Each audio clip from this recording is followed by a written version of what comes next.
दोस्तों, मैं आज आपके साथ Indo China relations part 2 discuss करने जा रहा हूं। हमने पहले भाग में देखा कि किस प्रकार प्राचीन काल में भारत चीन के संबंध व्यापार पर आधारित थे और व्यापार के बाद जब बुद्ध धर्म भारत में प्रचलित हुआ 623 बीसी में महात्मा बुद्ध का जन्म होता है और महात्मा बुद्ध की मृत्यु के बाद ये बुद्ध धर्म दो भागों में बढ़ जाता है, हीनयान और महायान।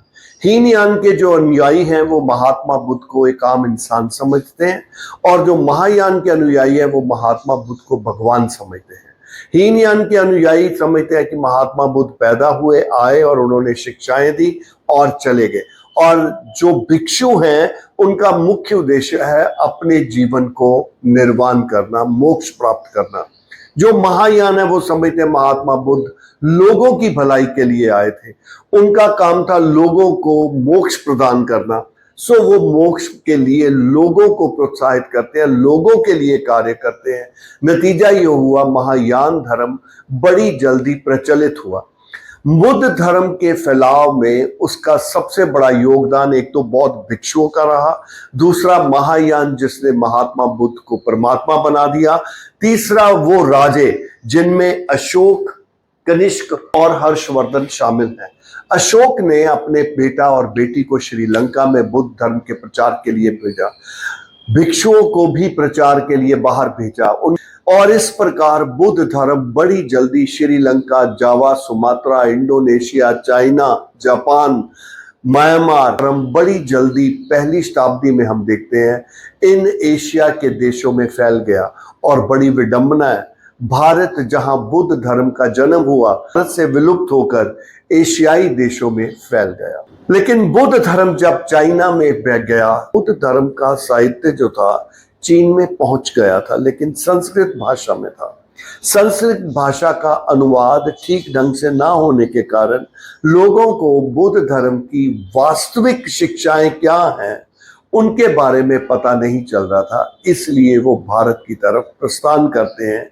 उनके दिल में जिज्ञासा थी कि क्यों ना भारत चले और भारत में खुद जाके बुद्ध धर्म के साहित्य को पढ़ा जाए और महात्मा बुद्ध की उन तीर्थ स्थानों को देखा जाए जहां वो पैदा हुए और जहां उनकी मृत्यु हुई। ये विचार लेके ये तीन स्कॉलर्स, खासतौर फाहियान, तुनसेंग और इत्सिंग, ये तीन स्कॉलर जो हैं ये चीन से भारत आते हैं। सबसे पहले फाहियान की उस समय उम्र 60 साल की थी। ये वो उम्र जब हम रिटायरमेंट ले लेते हैं, ये उस समय चीन से यात्रा के लिए निकलता है भारत भ्रमण के लिए और अपने साथ 5 साथियों को ले लेता है।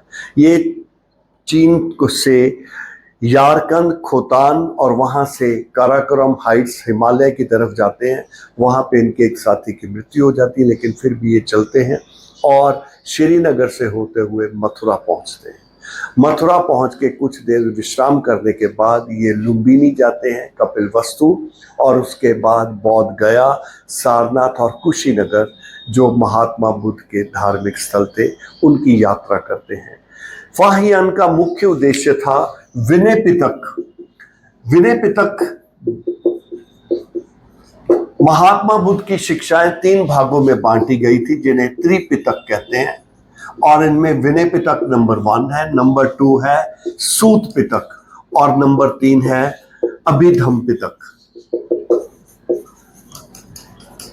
सो विनय पिटक जो थी ये मॉन्क्स के लिए ले ऑर्डर है कि किस प्रकार उसे डिसिप्लिन में रहना चाहिए, किस प्रकार अपना जीवन व्यतीत करना चाहिए, और ये सब जानने के लिए विनय पिटक किताब की खोज के लिए फाहियान भारत आता है और पाटलिपुत्र में रुकता है। पाटलिपुत्र की एक मोनेस्ट्री में, विहार में उसे विनय पिटक किताब मिल जाती है, लेकिन वो संस्कृत में लिखी होती है और फाहियान को संस्कृत नहीं आती। और आप देखिए इस मतलब स्कॉलर की जिज्ञासा देखिए, ये संस्कृत सीखते हैं 3 साल लगा के और उसके बाद उस किताब का अनुवाद करते हैं। अनुवाद करने के बाद उसकी एक पांडुलिपि तैयार करते हैं और उसके बाद इसे लेके पाटलिपुत्र से होते हुए बंगाल में ताम्रलिप्ति वहां की बंदरगाह थी, वहां से होते हुए ये पहले तो श्रीलंका जाते हैं। यहाँ पे अगर हम मैप में देखें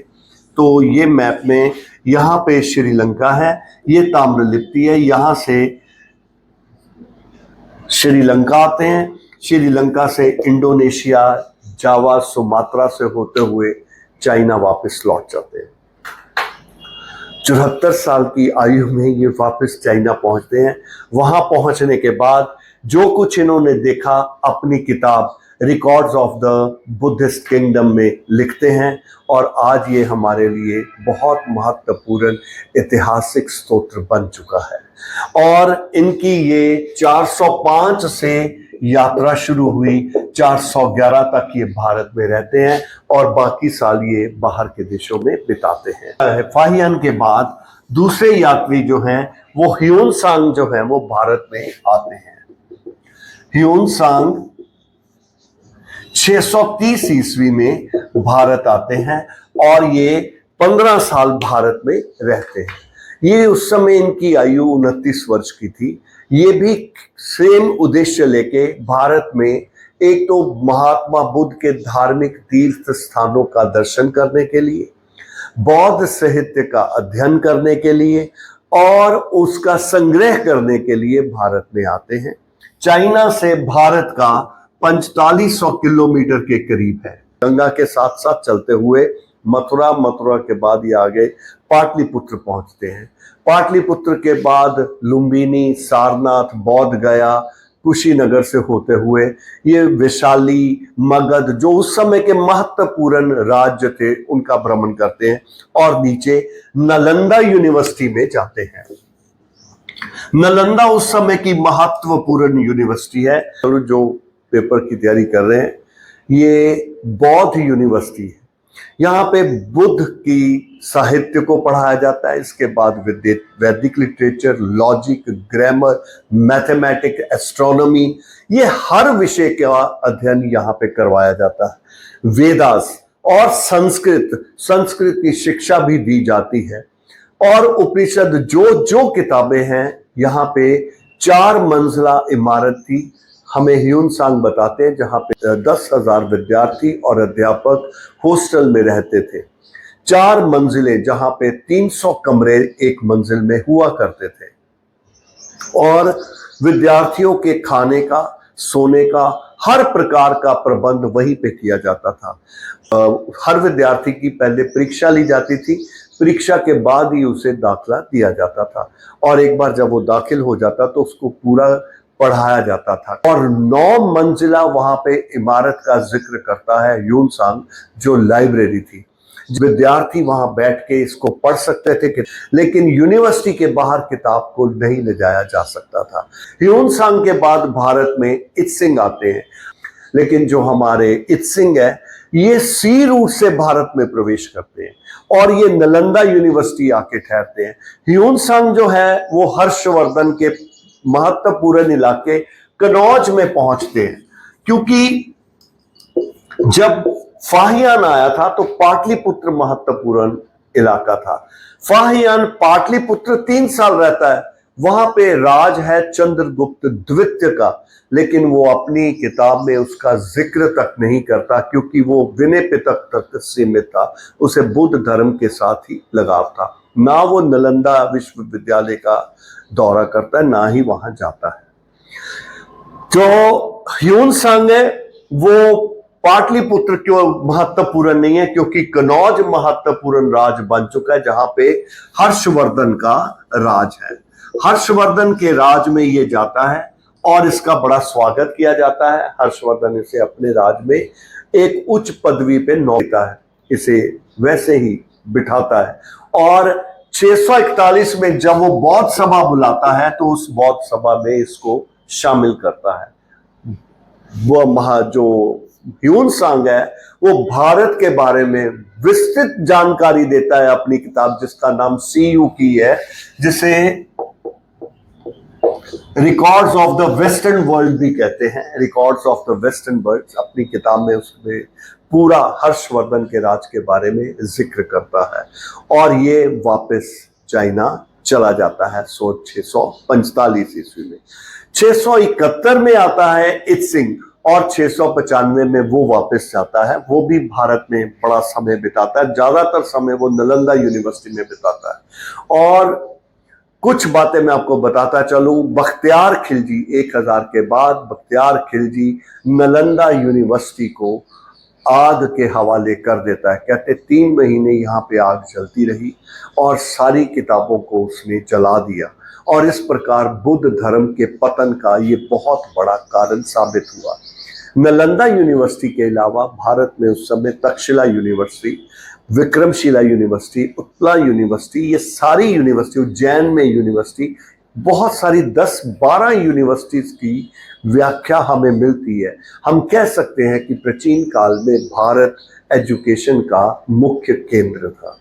इसके बाद मुसलमानों का राज स्थापित हो जाता है और चीन से इतने संबंध नहीं रहते। हमें मोहम्मद तुगलक के समय पता चलता है कि वो यारकन खोतान की तरफ हमला करता है, लेकिन कामयाब नहीं रहता। अब सीधा हम अंग्रेजों पे आते हैं। अंग्रेजों ने 2 युद्ध लड़े चीन के साथ। अब लड़े तो अंग्रेजों ने हैं, इसमें भारत का क्या संबंध आता है? भारत का संबंध इसलिए आता है कि ओपियम वॉर, 2 वार लड़ी गई। ओपियम वॉर ये है अफीम का युद्ध।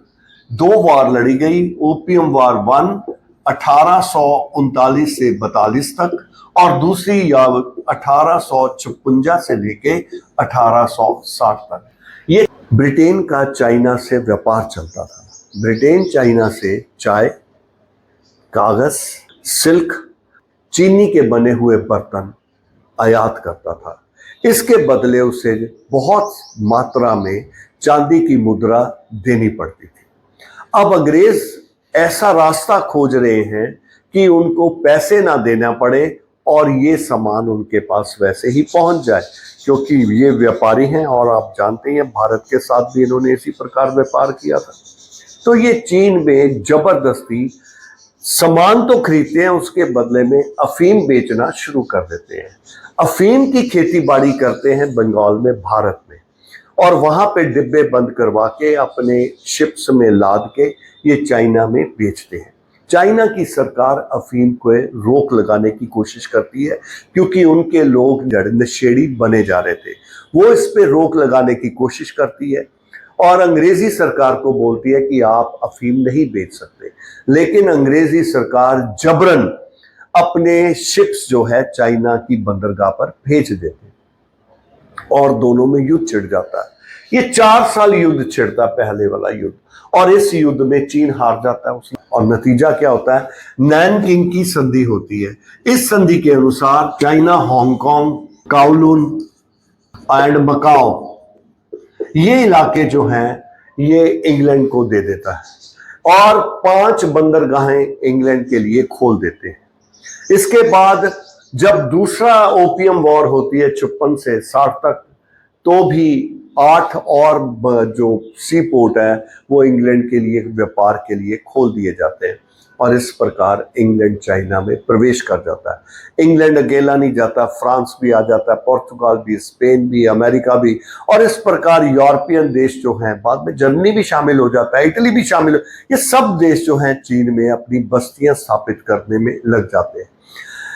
चीन में राज शुरू से, मतलब इस वक्त क्विन डायनेस्टी का है।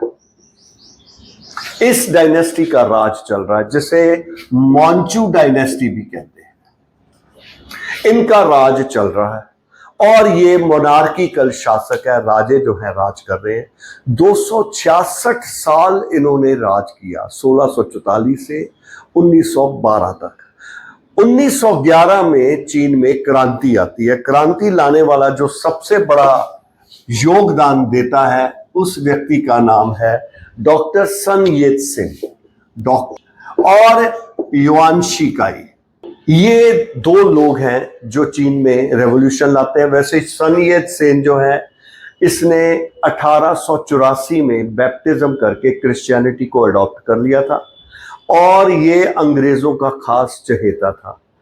इसने 1896 में भी क्रांति लाने की कोशिश की थी, लेकिन असफल रहा। पकड़ा गया, 13 दिन की कैद हुई। अंग्रेजों ने इसे बचा लिया, बचा के ये हांगकांग भागा, हांगकांग से ये जापान, जापान से यूरोप की तरफ निकल गया। और 1911 में जब दोबारा चीन में क्रांति आई मोनार्किकल सरकार के खिलाफ, तो सन येत सेन को उसी वक्त चाइना वापस भेज दिया गया। इसने क्रांति में बड़ा योगदान दिया और फर्स्ट प्रेसिडेंट ऑफ चाइना बना, क्योंकि इसने रिपब्लिक ऑफ चाइना स्थापित की।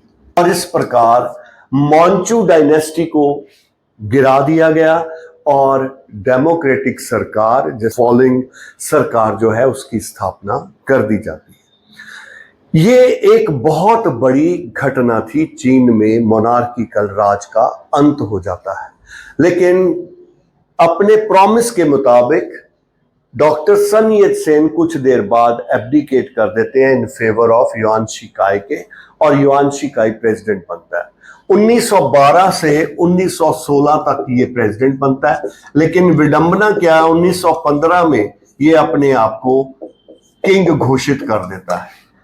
भाई इतनी लड़ाई, इतना खून खराबा बहाया था मोनार्किकल शासन को खत्म करने के लिए, और दोबारा उसे ये स्थापित कर देता है। ज्यादा देर नहीं चल सकता और एक बार दोबारा उसका पतन होता है, उसे गिरा दिया जाता है। लेकिन इस बार क्या होता है, चीन में वारलॉर्ड्स का राज स्थापित हो जाता है और आपस में सिविल वार सारे चाइना में छिड़ जाती है। चीन दो भागों में बढ़ जाता है। चीन में यहां पे दो आइडियोलॉजीज एंटर करती है। एक तो हमने पहले ही बात कर ली, रिपब्लिक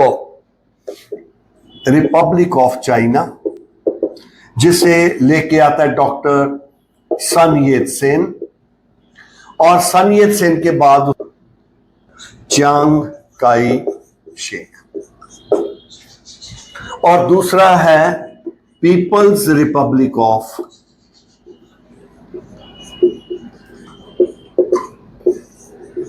ये बड़ी समझने की बात है।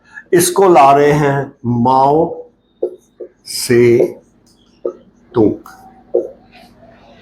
इसे माओ दिजोंग भी कहते हैं, माओ से तुंग, और इधर है चियांग काई शेक।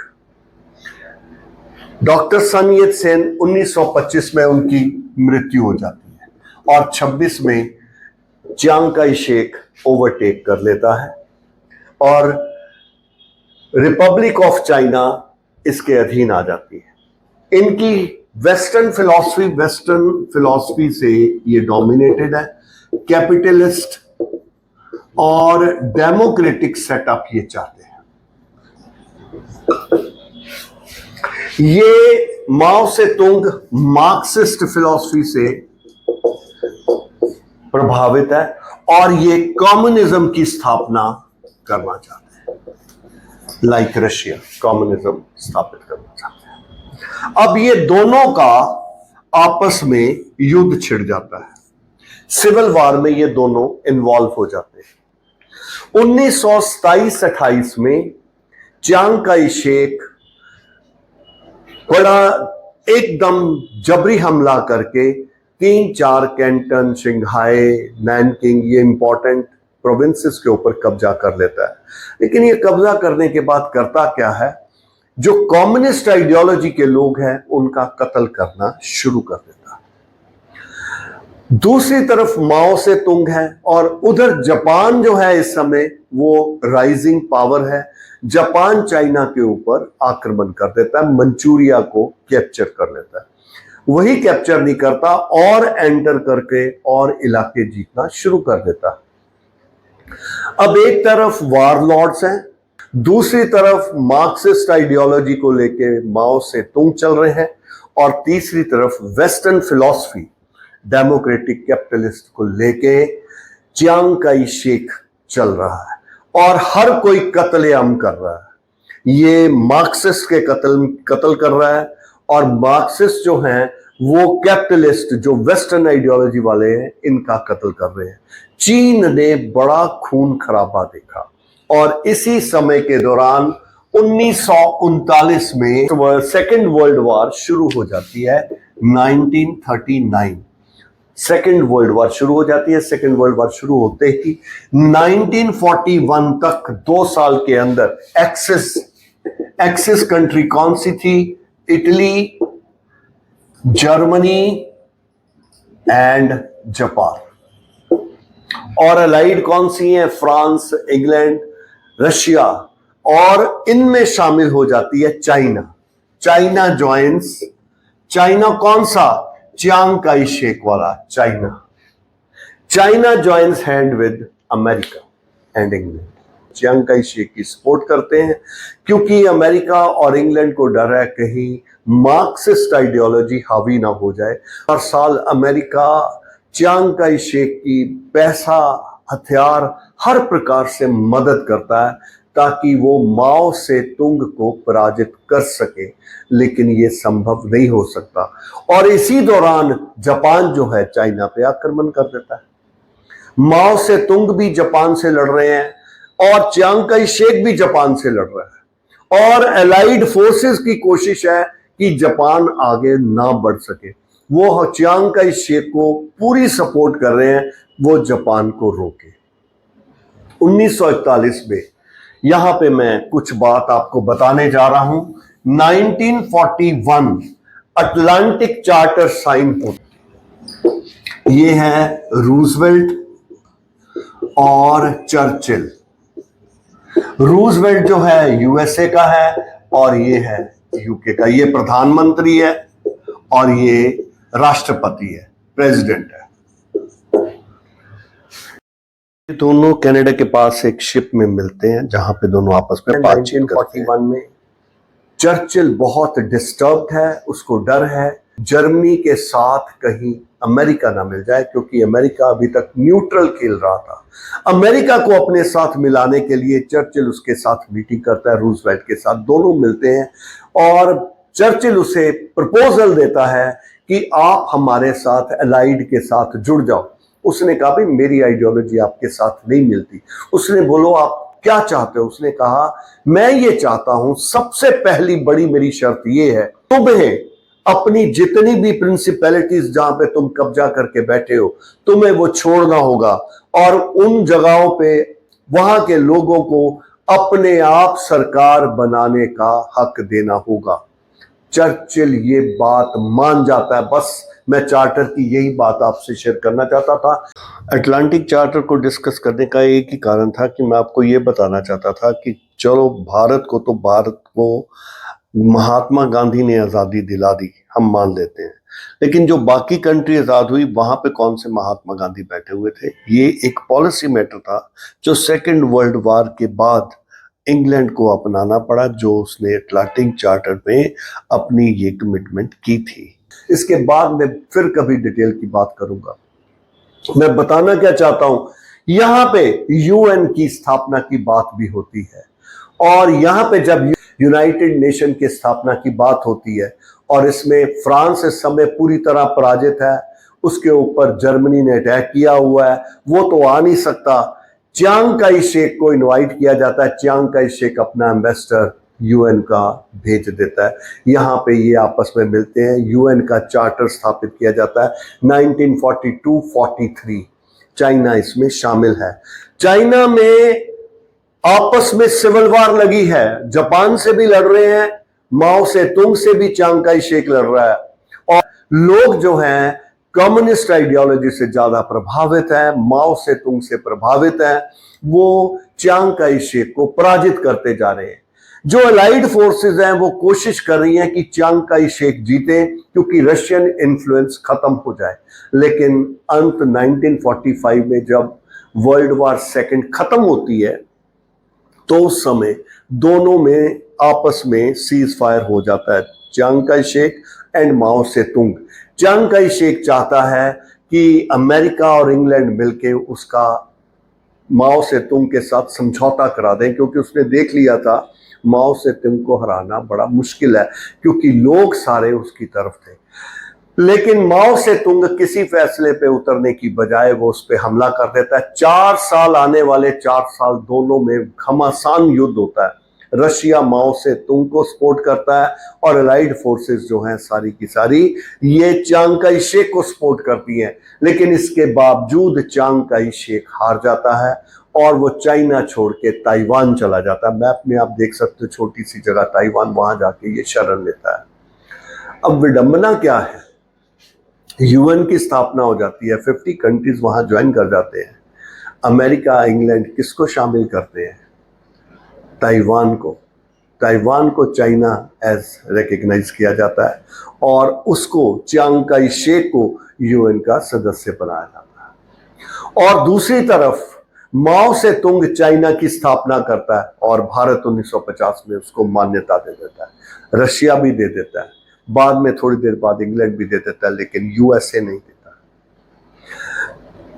1950 से 1971 तक ताइवान सिक्योरिटी काउंसिल का सदस्य है। 5 बनाए जाते हैं, USR, USA, UK, France and China. लेकिन चाइना कौन सा? ताइवान वाला। 1971 में अल्बानिया एक प्रस्ताव पेश करता है यूएन सिक्योरिटी काउंसिल में, जनरल असेंबली में, और वो पास होता है और उसके बाद ताइवान को निकाल के पीपल्स रिपब्लिक ऑफ चाइना इसको सिक्योरिटी काउंसिल का सदस्य बनाया जाता है और इसे यूएन में शामिल किया जाता है। ये एक इतिहास का बड़ा इंपॉर्टेंट एस्पेक्ट है जो मैंने आपसे डिस्कस किया। ये क्यों किया, इसका भारत के साथ लिंक क्या है? एक क्वेश्चन उठता है, क्या नेहरू को अमेरिका ने या यूएन ने ये ऑफर दी थी कि तुम सिक्योरिटी काउंसिल के सदस्य बन जाओ? इसके बारे में हम डिस्कस कर चुके हैं, या मैं छोटा सा इतना ही बताना चाहता हूं कि जवाहरलाल नेहरू को यह प्रश्न JN पारेकर ने पार्लियामेंट में पूछा था और उन्होंने ओपनली कह दिया था कि मुझे कोई ऐसा प्रस्ताव नहीं दिया गया कि आपको सिक्योरिटी काउंसिल का सदस्यता दी जाती है। नंबर 2, उन्होंने ये इल्जाम लगाया जाता है नेहरू जी पे कि उन्होंने इसलिए इनकार कर दिया कि भारत अभी हाल ही में आजाद हुआ है और उसे सबसे ज्यादा तो जो आपसी घरेलू मतलब पार्टीशन क्राइसिस का सामना करना पड़ा है, ऐसे में वो सदस्यता के बारे में सोच भी नहीं सकता। इन्हीं दिनों में अमेरिका और रशिया की कोल्ड वार शुरू हो जाती है। यहां पे मैं आपको 2 पॉइंट्स समझाने जा रहा हूं। एक तो है कोरिया, उत्तरी कोरिया में रशिया आ जाता है और वो अपना बेस बना के वहां की सरकार को सपोर्ट करता है, मार्क्सिस्ट गवर्नमेंट स्थापित करने की कोशिश कर रहे हैं। दक्षिण कोरिया में अमेरिका घुस जाता है, वो बेस बनाता है और वहां पे डेमोक्रेटिक रिपब्लिक स्थापित करने की कोशिश करता है।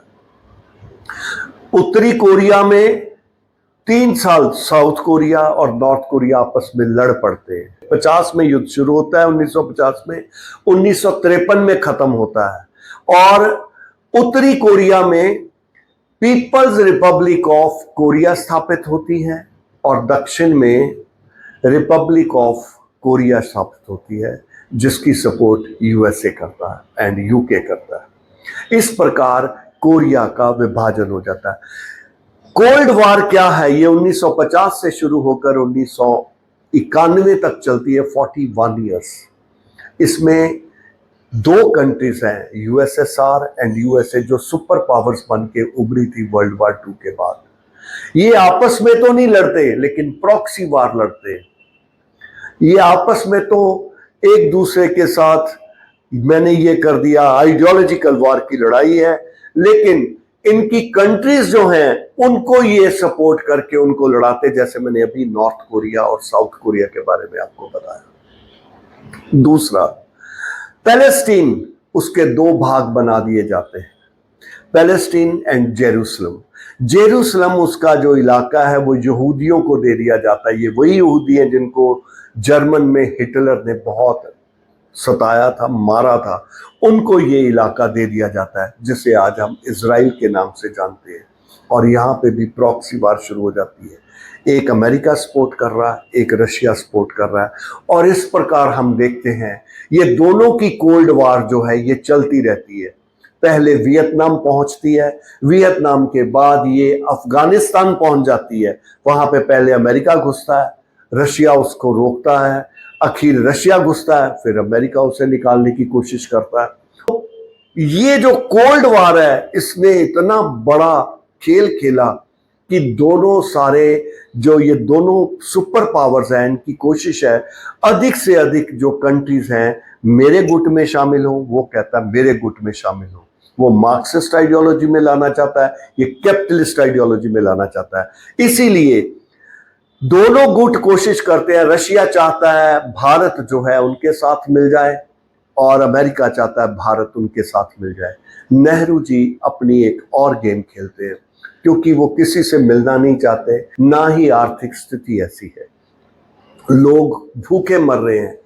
PL 480 ऐसी कनक अमेरिका से आ रही थी जो जानवरों के लिए भी ठीक नहीं थी, लेकिन भारत में वो बांटी जा रही थी क्योंकि भारत के पास खाने के लिए अन्न नहीं था। हमने याद होगा लाल बहादुर शास्त्री कहते हैं एक समय का खाना छोड़ दो, और छोड़ देते हैं लोग। क्यों? क्योंकि भूखमरी फैली हुई है, पैसा नहीं है, हाहाकार मची हुई है। ऐसे में हम भारत वाले जो हैं किसी के साथ अलाइन नहीं होना चाहते। अमेरिका रशिया से बचने के लिए NATO, North Atlantic Treaty Organization, North Atlantic Treaty Organization की स्थापना करता है।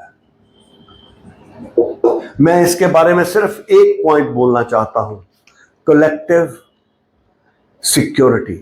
मतलब अगर आपके किसी देश के ऊपर, मित्र देश के ऊपर कोई हमला करेगा तो सारे देश उसकी मदद के लिए आएंगे। इसका एब्रीवेशन है नेटो। और मैं इसकी बात क्यों कर रहा, ये इसलिए मैं बात कर रहा हूं, ये NATO is responsible for Ukraine and Russian war. इस समय नेटो के 32 देश सदस्य हैं। ये सब नेटो के सदस्य हैं। They are together in the time of war. Ukraine NATO का सदस्य बनना चाहता था और रशिया ने इसको रोकने की कोशिश की, जिसके कारण उसने इसके ऊपर युद्ध किया। और कई कारण होंगे, लेकिन मुख्य कारण यही है। नेटो की सदस्यता के लिए इस समय जब ट्रंप ने कहा कि आप सीज फायर कर लो, तो रशिया ने क्लियरली, पुतिन ने बोल दिया कि इसको बोलो जेलेंस्की को ये जो नेटो रट लगाता है ये बंद करे, और आप भी प्रॉमिस करो आप इसको नेटो का सदस्य नहीं बनाएंगे। क्योंकि अगर वो नेटो का सदस्य बन जाता है तो 32 के 32 राष्ट्र यूक्रेन मीन्स रशिया के बॉर्डर पे आके बैठ जाएंगे। 1991 में गॉर्बाचोव प्रेसिडेंट था और उसने रशिया को तोड़ दिया। मैं नाम ले रहा हूं, मेरे को पूरे तो याद नहीं। तुर्कमेनिस्तान, कुर्जेकिस्तान, कजाकिस्तान, उज्बेकिस्तान, ये जितने भी स्थान थे, 15 कंट्रीज रशिया से सेपरेट हुए। और यही अमेरिका चाहता था, उसने रशिया को तोड़ दिया। और इसके साथ ही कोल्ड वार जो रूस और अमेरिका की चलती आ रही थी वो खत्म हो गई। और चाइना के साथ हमारे संबंध एक और मोड़ लेते हैं, क्योंकि जवाहरलाल नेहरू नेटो का सदस्य नहीं बनते, वो पंचशील का सिद्धांत लेके आगे आते हैं। 5 मुख्य इसकी धाराएं हैं। पहला कि कोई भी देश दूसरे देश की सॉवरेनिटी को ना छेड़े, जिसके मैटर हो अपने इंटरनल, वो देश अपने आप अपने इंटरनल मैटर को सुलझाएगा, दूसरा देश इंटरफेयर नहीं करेगा। पीसफुल कोएग्जिस्टेंस, जियो और जीने दो। नेहरू ऐसा 5 शील क्यों लगाते हैं? क्योंकि उनको ये है कि हम किसी के साथ लड़ तो सकते नहीं, तो इसके लिए जरूरी है कि ऐसी शांति स्थापित की जाए, ना आप मुझ पे आक्रमण करो ना मैं आप पे आक्रमण करूं। और इसके लिए चाओ एन लाई, हम जानते हैं चीन के जो उस समय प्रीमियर थे वो भारत आते हैं, हिंदी चीनी बाई बाई। 1954 में पंचशील पे दोनों का एग्रीमेंट हो जाता है और दोनों आपस में मिल जाते हैं। भारत खुश है क्योंकि उसे ये एश्योरिटी हो जाती है कि अब उसके ऊपर कोई आक्रमण नहीं करेगा, कि चीन से ही उसको डर था। लेकिन हुआ इसके उलट, चीन ने भारत की पीठ पर छुरा घोंप दिया और 1962 में चीन ने भारत पर आक्रमण कर दिया। 1 महीना ये युद्ध चला। 22 अक्टूबर 1962 को शुरू हुआ, 21 नवंबर 1962 को खत्म हुआ। लेकिन इस युद्ध में भारत को मुंह की खानी पड़ी। भारत की तैयारी नहीं थी, बहुत नुकसान हुआ, बहुत सा कहते इलाका उन्होंने ले लिया। इस युद्ध का कारण दूसरा भी एक और था। 1952 में चाइना ने तिब्बत पर अटैक कर दिया, तिब्बत के साथ समझौता किया, उसको इंटरनल ऑटोनॉमी दे दी और एक्सटर्नल ऑटोनॉमी अपने आप ले ली। तिब्बत पे दलाई लामा का राज था, वो वहां से 1959 से भागे, चोरी छिपे भाग के वो भारत आके शरण ले लेते। चाइना इस बात पे नाराज हो जाता है और यही एक कारण था 1962 की वॉर का। ये है हमारे चाइना के साथ संबंध जो कभी बने और कभी बिगड़े। इसके बाद चीन ने कभी भारत पर आक्रमण नहीं किया, लेकिन अब इस प्रेजेंट सिचुएशन में कई बार हम देखते हैं चीन और भारत की मैकमोहन लाइन जो अंग्रेजों ने ड्रॉ की, वो कोई कंप्लीट नहीं है। वो पूर्ण ना होने के कारण चाइना क्लेम करता है ये इलाका मेरा है, भारत कहता है ये मेरा है, और यही कारण है कि दोनों की आपस में कई बार अनबन देखी जाती है साई चीन के इलाके में। लेकिन ये बड़ा आगे अन्य टाइम में कभी और वक्त में मैं ये आपके साथ डिस्कस करूंगा। यहाँ तक मेरा ये टॉपिक था। मैंने पेपर को नज़र में रखते हुए ये क्वेश्चन आपके साथ डिस्कस किया। इंडो चाइना रिलेशंस पार्ट 2 यहाँ पे ख़त्म होता है। मेरे को उम्मीद है आपको ये पसंद आया होगा। अगर आपको पसंद आया है तो प्लीज़ मेरे चैनल को सब्सक्राइब करें और लाइक कर दें। Thank you so much.